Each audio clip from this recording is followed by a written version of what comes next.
네, 고물가 우려로 미국 증시가 폭락하면서 우리나라 금융시장도 공포에 빠져들었습니다.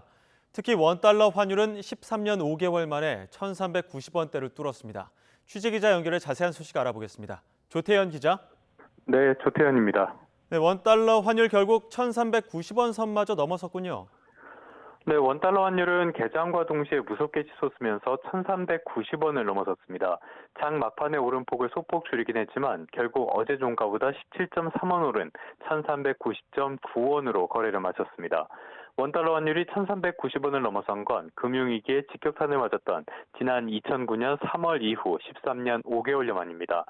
달러 초강세가 이어지면서 원달러 환율은 지난 6월에 1,300원을 넘어선 뒤 고점을 빠르게 높여가고 있습니다. 이 거래일 연속 하락하던 환율이 다시 치솟은 건 지난달 미국 소비자 물가가 예상보다 높게 나온 영향으로 풀이됩니다. 지난달 미국 소비자 물가는 1년 전보다 8.3% 올라 시장의 예상치인 8%를 훨씬 웃돌았습니다.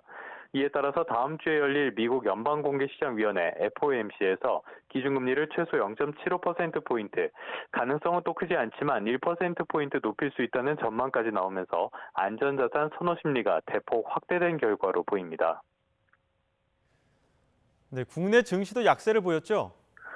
네, 이런 미국의 고물가 쇼크, 국내 주식시장에도 여파를 미쳤습니다. 고물가가 기준금리 인상으로 이어지고 이는 결국 경기 침체의 도화선이 될 것이란 공포가 퍼진 탓인데요.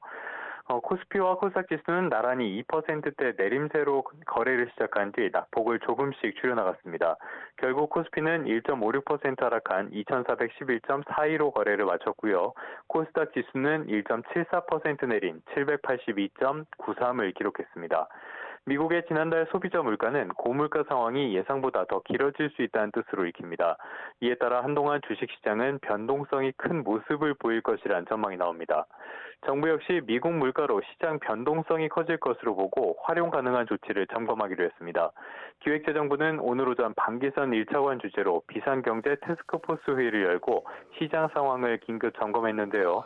이 자리에서 방 차관은 주요국의 금리 인상폭과 속도에 대한 불확실성으로 금융시장의 변동성이 커졌다며 각별한 경계심을 갖고 시장 상황을 예의 주시해달라고 당부했습니다.